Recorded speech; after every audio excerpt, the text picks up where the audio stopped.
तर सैफवर हल्ला करणाऱ्या आरोपीचा फोटो आता समोर आलेला आहे। आताची महत्त्वाची बातमी, रात्री 2:33 आरोपी परत जाताना सीसीटीव्ही मध्ये कैद झालाय। अभिनेता सैफ अली खानवरील चाकू हल्ला प्रकरणात आता ही महत्त्वाची अपडेट समोर आलेली आहे। आरोपीचा फोटो सीसीटीव्ही मध्ये कैद झालेला आहे।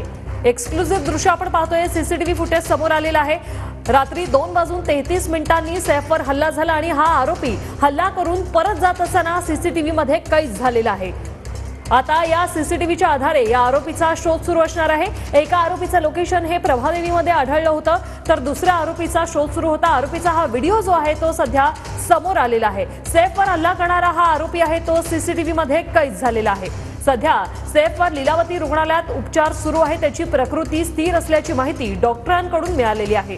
मात्र 3 इंच असा टोकदार तुकडा जो आहे तो शस्त्रक्रियेदरम्यान बाहेर काढल्याची माहिती देखील डॉक्टरांकडून मिळाली। कृष्णा सोनारवाडकर आमचे प्रतिनिधी फोन लाईन वरून जोडलेले आहेत। कृष्णा, आपण पाहतोय हे सीसीटीव्ही फुटेज आता समोर आलंय, काय सांगाल?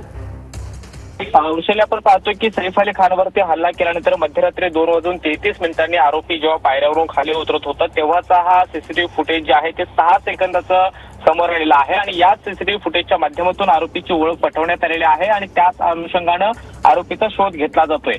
जेव्हा आरोपी 2 वाजता सैफ अली खानच्या घरामध्ये घुसलेला होता तेव्हा पहिल्यांदा सैफ अली खानच्या घरामध्ये काम करणाऱ्या मोलकरणीने त्याला पाहिलेलं होतं आणि तिने आरडाओरडा केल्यानंतर सैफ अली खान हा मुलाच्या बेडरूम मध्ये बाहेर आला आणि दोघांमध्ये झटापट झाली। त्या झटापटी दरम्यान एकूण 6 वार आरोपीनं सैफ अली खानवरती केलेले आहेत। त्यातले 2 गंभीर आणि खोलवर जखमा असल्याचं सांगण्यात आलेलं आहे। मात्र आरोपी जेव्हा हल्ला करून बाहेर निघून जात होता आणि इमारतीच्या पायऱ्यांचा वापर आरोपीनं घरामध्ये घुसण्यासाठी आणि तिथून इमारतीतून बाहेर पडण्यासाठी केलेला होता तेव्हाच हे 6 सेकंदाचं सीसीटीव्ही फुटेज जे आहे ते आता समोर आलेलं आहे।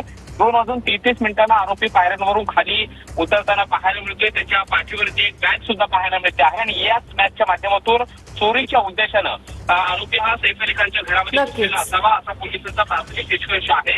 या सीसीटीव्ही फुटेजच्या माध्यमातून टॉवर लोकेशनच्या माध्यमातून आरोपीचा माग काढण्याचा प्रयत्न केला जातो। नक्कीच, धन्यवाद कृष्णा तुम्ही दिलेल्या या सविस्तर माहितीसाठी।